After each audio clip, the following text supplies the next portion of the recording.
Hello everyone. I just wanted to do a quick, well, might not be really quick, but it takes about half an hour to go through this for cardiac angiograms, the views that we use, the positions, etc.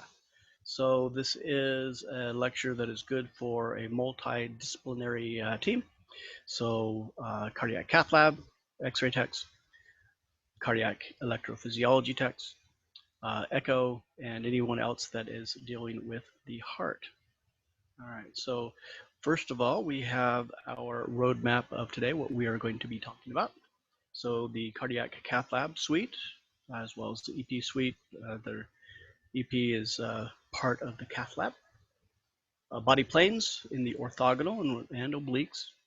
Positions and views, the heart anatomy, orientating to the different views, what to expect, what to see. The spine, aorta, and the sternum. We were going to throw that in as well. The tributaries of the left and right coronary arteries, and then what did I use to illustrate these items as our works cited. First of all, we have our equipment and terms. The cath lab suite. This is a typical cath lab suite. It is a single plane unit. There are, of course, multi-plane units, biplanes, and you'd expect to see another C-arm unit that goes this way, which is nice because you can take two planes at once. All right, for this one, we have the X-ray tube, the fluoro tube. Fluoro, of course, was invented by Thomas Edison. And we have the tube that is underneath of the table. And on the opposite side of the C-arm, right, arm in the shape of a C, you have the image receptor, the IR.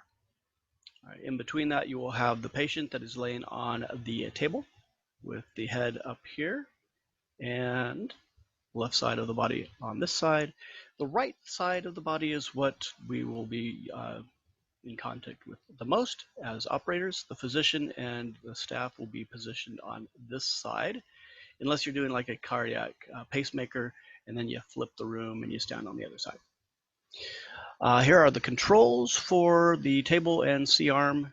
Of course, we have some shielding that is very good to protect the staff and physicians from the X-rays that are generated here. All right. So when we are talking about the cath lab and the views are named by the body part that is closest to the image receptor. Okay. And we will carry on from here with orthogonal body planes. In orthogonal views, we have three. We have sagittal, which is left to right. Okay, so it divides the body from left to right.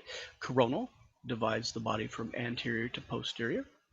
Axial or transverse, depending on what you want to call it, divides the body from superior to inferior. Now, anything that is not one of these three distinct values is called an oblique. All right, so the obliquity can be any value that is not a direct sagittal, coronal, or axial. All right. Here we have a nice HIPAA-compliant patient, me. So we have me demonstrated with my feet out. Of course, the actual exam, you'd cover the patient's feet for comfort. And the personnel would be standing over here on the right side. All right.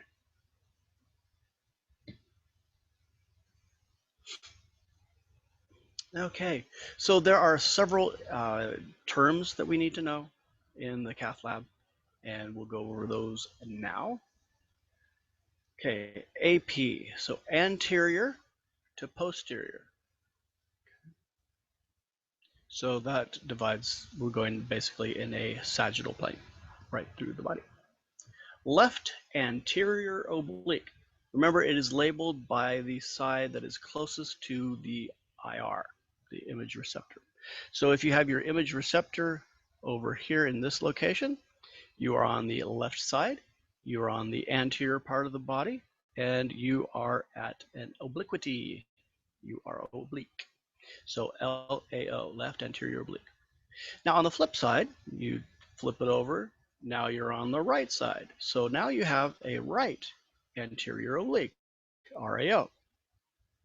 So right, you're on the right side, A, anterior, and again, you are oblique, as in this direction right here. Lastly, we have cranial and caudal. So cranial pertains to the angulation of the X-ray tube towards the head, and caudal is pertaining to the angulation that is pointing towards the feet. Okay, so fairly straightforward. So if your IR is up towards the head, you have pointed the beam towards the head, you've moved the IR towards the head, it is a cranial angulation. On the flip side, if you took your tube and flipped it over and your IR is now towards the feet, your beam is aiming downward towards the feet, so you now have a caudal orientation. All right, so let's take a look at RAO, LAO, and AP. So first of all, AP has no angulation. Okay, pretty straightforward, oddly enough. LAO, okay, you are angled towards the left and it's anterior. RAO, you flipped it over. Now you are on the right side of the body. And again, you're on the anterior part, and it is an oblique. So when I was designing the lecture, I didn't know which graphic I want to use, this one or this one. So I included them both. I included this one because this shows you if you are set in an LAO and you're set right over the heart, okay, and you flip it over to your RAO without moving your patient, you are now, because of your fulcrum, you are now no longer so centered over the heart. So you'll have to reposition your patient. So you'll unlock the bed and pull the patient towards you so you can put the heart back in between the IR and your image creation tube, right? And then you will be able to see what you want to see as opposed to over here in the lung field, which the cardiologist doesn't care to see. All right, more orientation on views. So again, you have, I took this cross-sectional anatomy. It's a sagittal reconstruction from ACT unit. And this is your left ventricle. And this is your aorta for orientation. Again, your pleural tube below, going up. So this would be an AP, and it's straight, no angulation, which is demonstrated right here. All right, so if you angle towards the head, it's cranial. Okay, so now you are perpendicular to the heart. Okay, and caudal puts it into a different perspective. So you can see different things with all these different angles. Now you can add all these angles together and you will get this diagram over here. All right, so first of all, you have your AP. It's straight, there's no angle in either direction. You're just centered over the heart. Okay, so AP, it's centered and named because the anterior part is closest to the tube and it's anterior to posterior. Now you can angle to the left and you're on the anterior side and towards the head. So you put those two together and you have an LAO cranial. Then you can have an LAO. Okay, so that's an AP with no cranial or caudal angulation, just an LAO. And you can go down to an LAO caudal. All right, so you're putting both of those angles that we talked about together to name the complete view name. You can also have your AP cranial and AP caudal. All right, straightforward. And your RAO, cranial and caudal. So those are all the views that you can use. You can use some of these for both the right and the left coronaries. Okay, so they can be used twice. All right, some more orientation for heart anatomy. This is a picture that I took from one of my books when I was learning cross-sectional anatomy. And it's a nice book because it has actual cadavers and the correlated images that you can see what they look like on CT and or MRI. So this was a helpful project that someone put together, that we can see the actual anatomy of someone and then see what they look like on a CT or MR scan. So this is how the heart is situated in the body, in the thoracic cavity. Here is the lungs. Right. So the right side, because we're pretending that we're at the feet of the patient, so the head would be up here farthest away from us. Okay, so this will be our right side and this will be our left side. You can see the ribs coming through. There's a rib, there's a rib, there's a rib. These are the intercostals right here. The other lungs here, you can see the fissure in between these two lobes and the fissure between those two lobes. You can see the pericardial space there. The left ventricle, right ventricle, right atrium, interventricular septum. You can tell that this is the left side because you can see the thickness of the muscular layer, right? So this is pumping the systemic blood from the heart to the rest of the body, so it has to have the thickest chamber wall. Whereas here's the atrium. This is only pushing it down into the right ventricle, and then this one pushes it out to the pulmonary circulation. So this part is much thinner than the left side. Right. Here is the esophagus, here going down into the abdomen. This is the descending thoracic aorta. This is a thoracic vertebral body with the spinal canal and spinal cord. Here we have the articulation between the ribs here and the spinal vertebral body. All right, and then of course you can see the skin and the fat layer and various muscles along here. All right, so that's our orientation for that. Now, that was an axial view. This is our sagittal view. So I took this image from the internet and labeled it for our purposes. So our left ventricle is right here. Again, very thick wall. You have your pulmonary trunk with your pulmonary semilunar valves right here. Here's your aorta with the aortic semilunar valves. Right. So this is your right superior pulmonary vein and your right inferior pulmonary vein coming back in. Okay. Here's the IVC. This is the SVC. It's so bright because it has the contrast load heavily in there due to the timing of when you took the picture. Ribs. Here's some ribs. There's a rib, rib, rib, rib, and rib. Of course, here is the apex of the heart down here at the bottom, and here's the dome of the liver. All right. Now, one of the things that you need to remember is the positioning of the heart will change slightly depending on your body habitus of the patient. If you have a tall, thin patient, they most likely will have longer lung fields, less intra-abdominal fat, so that when they are laying down, as example in this one, is this picture that I flipped around to simulate them laying on the table. So we have anterior, and here's the head superior, and down here is inferior, right? So if you have that thin patient laying on the table, it will be more of a horizontal orientation for the heart because the lung fields are longer, so it has more room to lay down flat, okay?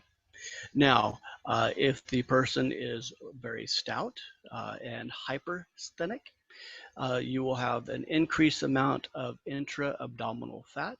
That intra-abdominal fat will push up on the diaphragm, make the lung field smaller, and the heart, when they're standing up, will be more of a horizontal. So when they're laying down, it will be more of a vertical orientation. As this part is pushing upwards, this one will move in more of a vertical orientation.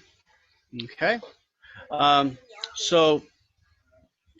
we have our next one is more views for orientation.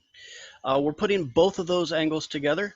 We have for each of our views the external view right here, and we have what it looks like on the inside, so you can visualize how everything is orientated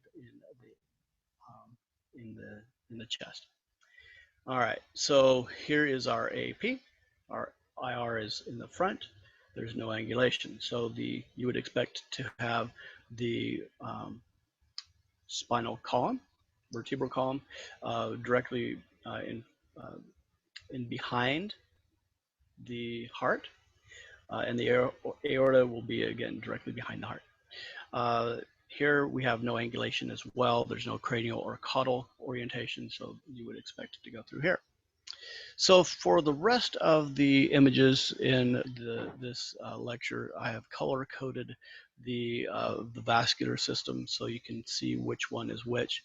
So the systemic circulation for the heart, so this is our left ventricle, it is coded red, of course, and your aorta for systemic circulation is also red. Then the atria and the ventricle for the right side is blue. All right. So again, remember, we're putting all these angles together. You can have an RAO cranial, RAO straight, or RAO caudal. Okay, and LAO the same. All right, so it's important to know when you're looking at the image to identify where the other structures are, and that helps you tell you what you're looking at. So here is a chest X-ray. Okay, so you have the spinal column or vertebral column is right in the center. Okay, and the heart is slightly to the left of center, and that is absolutely normal. These little markings are the hilum of the heart, of the lungs, where the blood vessels go into the lungs. But you know, that's neither here nor there. All right, so I marked these up. So we have the borders of the heart here. Okay. This purple area here is the outline of where the aorta is, so it's coming up here. So this is the descending aorta coming off of the arch. So the arch is up here, and it's coming back down, and you will be able to, you can't really see it on this patient, but it would be down right behind the patient, slightly to the left of your vertebral column. So notice where the ribs are. The ribs look nice and symmetrical, right? And the ribs are also equidistant from the vertebral bodies. Okay, so the distance between here and over here are virtually identical. So here I've highlighted a vertebral body. Okay, so behind the vertebral body, you have the spinous process projecting posteriorly, right? And those are blue. So you would expect for an AP to have your spinous process directly in the middle of where your vertebral body is. Okay, so you would expect it to see it right here. All right. So here's a leather line drawing. They're symmetrical for ribs. That's right in the nice and in the center. These orange ones is the transverse process or processes, if you want to go bilaterally, and those help with articulations with the ribs. Okay, again, those are equal in size and shape. One thing to note is when you transition from C-spine to T-spine and then T-spine to L-spine, the vertebral bodies look similar to what they are next to. So the superior vertebral bodies are thinner and greater dimension anterior to posterior, whereas when you get down to the lower T-spine, they look more like a lumbar vertebrae because they're thicker and they can hold more weight, right?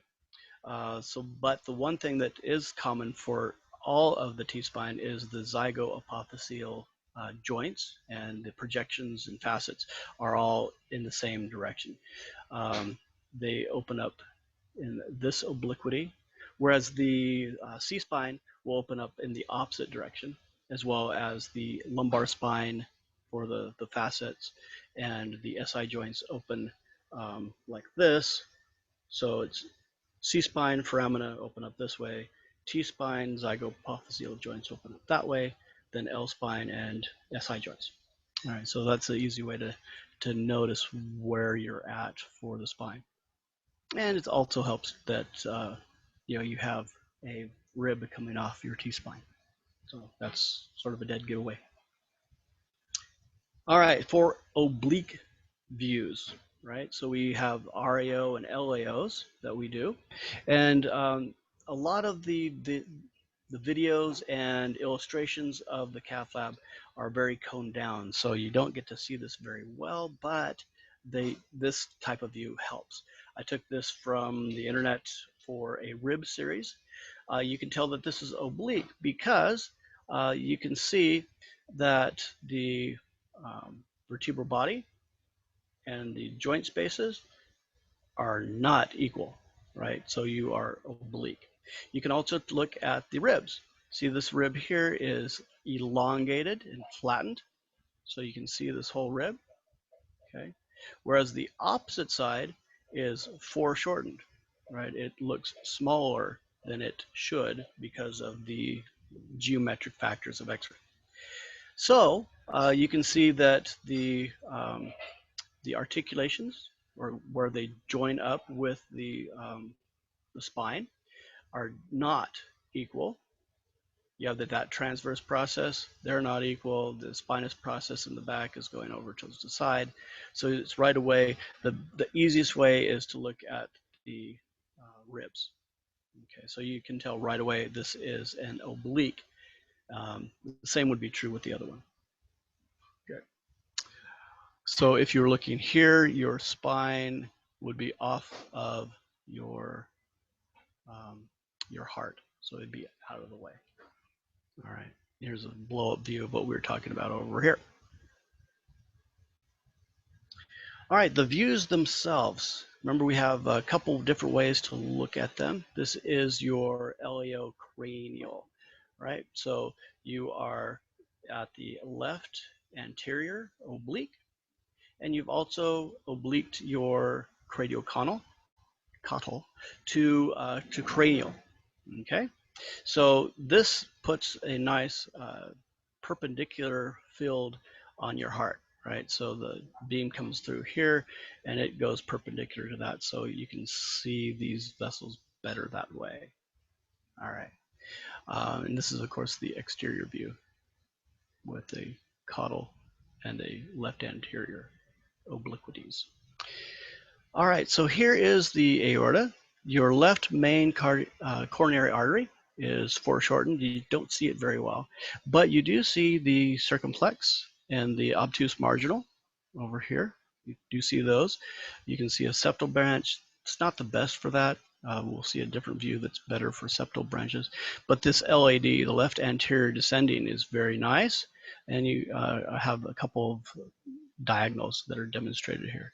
Again, I didn't really like a lot of the stuff I saw online, so I just made them myself here. So this is the LCA Cranial for the LCA. All right, so now that was cranial. This is caudal. All right, so LAO caudal. So you are still in an LAO. Okay. But now you've gone into a caudal orientation. So the tube is closest to the feet instead of the head, and the beam is aimed more towards the feet. All right. So again, this is your left side. So left coronary, the main stem, left main coronary is very foreshortened here. So you wouldn't be able to see very much pathology from here, but you can see the LAD very well, right, in the diagonals. The circumflex, it's okay, but LAD really pops out here. So of course, on any of these views, what you're going to be looking for is abnormal outpouching, or aneurysms, or abnormal narrowing stenosis caused by atherosclerotic plaque. So those are the two things that you're worried about the most when you're taking a look at these. All right, moving on to the next one, AP caudal. So you have your one angle is zero angle, right? So it's a direct AP, anterior posterior, but you have a caudal orientation still. All right. Now remember, the caudal angulation will change a little bit depending on body habitus, as we talked about earlier. All right, so on this one you have your aorta. The catheter will come in and cannulate into your left coronary. So the main, look how nice the left main is opened up here. So you can see that very well. The other ones, not as well, but you know, your circumflex is over here. Your LAD is down this way. So you can still see pathology in quite a few of these branches, but it really opens up the left main very well. All right, AP cranial. So you're still AP, you flipped from caudal, now you're up to cranial. All right, so here again, you got a nice left main coronary that's opened up. You have your left circumflex, a septal branch. Remember we talked about the septal branch? This opens up that septal branch pretty well. So you can see if there's any stenosis or aneurysm in the septal branches. The left anterior descending, again, nice view of that. Okay. So each of these views is designed to show a different vessel. The vessels do not overlap in their distribution, and they're all touching the surface. So you'll never see a vessel come off of the surface. If you do, that is a good indication that the patient had a CABG. So they had an artificial artery placed on top of the heart and sutured into place above and below as an anastomosis. So you know, if you see an artery coming down and it jumps up above and then goes back down into native, you can tell that that is a graft, coronary artery bypass graft. All right. And each one of these, make sure that you're noticing where the spine is, where the aorta is, and where the sternum is. For example, we just mentioned a coronary artery bypass graft, right? So on this view, the RCA Cranial, you will notice the sternum is right here, right in the middle of the heart, right? So if the patient had open heart surgery, you would expect to see a lot of sternal wires on the sternum, because they wanted to put that sternum back together after they close the patient up. And of course, they don't take those back out. So that's easy to know. If they've had a CABG, they'll have a lot of sternal wires and clipping. All right, so your RAO, so we've moved over to your right anterior oblique, and it is a cranial orientation. So it flattens out this part. And what does it look like? So you have your aorta, your left main, circumflex, septal branches, and your LAD coming down, and sort of, some people call this a little mustache at the bottom. So that is what your RCA Cranial looks like. All right, we're still in the RAO, but now we've flipped over from cranial. Now we're in caudal. All right, and we're still on the left coronary. Okay, so here is our orientation. And here is our view of what we're looking at. So we have, again, the aorta, the left main, the circumflex, the obtuse marginal coming down here, and the left anterior descending coming over here. So you can see that this is really nice for these main branches up here on top before they overlap. See, so they look like they're overlapping, but that's because it's a 3D structure. And for example, this finger and this finger look like they're crossing, but we know that they're not. So that's why some of these drawings look like they're overlapping, but in actuality, they never overlap.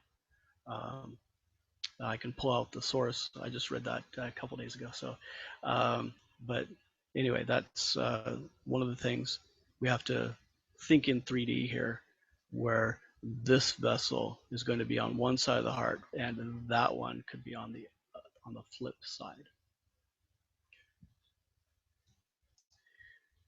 All right, LAO straight. So we have our left anterior oblique, and with zero angulation, cranial or caudal.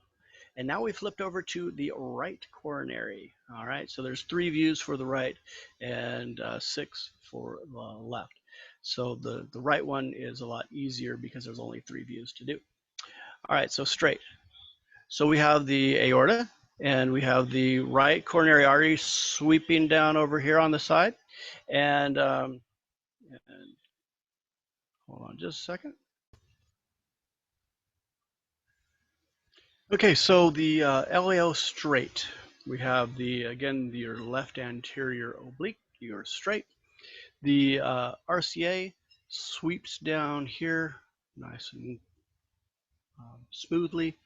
You have your acute marginal branch, the posterior descending artery, and the posterior left ventricular artery.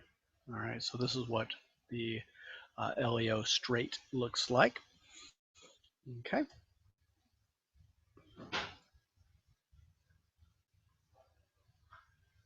All right. LAO Cranial. So again, LAO, you're angled towards the head. You have a sweep there that's here. It's more pronounced than the last one. That one was a gentle sweep, and this one's more of a curve. Your acute marginal branch over on this side. Your posterior left ventricular out here. Some diagonals coming down here, and of course the posterior descending artery right here. All right. Last but not least, you have the RCA Straight. So again, you have your oblique here on the right anterior side, and you have no angulation, cranial or caudal. Here you have the conus branch shows up on this one, and the RCA comes down, and this one comes down nice and then makes a pretty abrupt curve. So you can see the inferior wall of the heart and the RCA coming down, and of course the posterior descending as well. All right, so that is all the views of the heart and the vessels. You'll be able to look in your textbook for the cardiac catheter handbook for those in your cardiac cath lab program, and other resources that are there for you. So if you have any questions, please let me know via email. If you want to talk via Zoom, also let me know through email and we can set up a time. All right, hope you have a great rest of your week, and we'll see you later. And this is just for your perusal in no specific order, the resources I used. And again, I didn't like some of the resources I could find, so I created my own illustrations. And those aren't noted. I noted those on the specific sites. All right, see you later.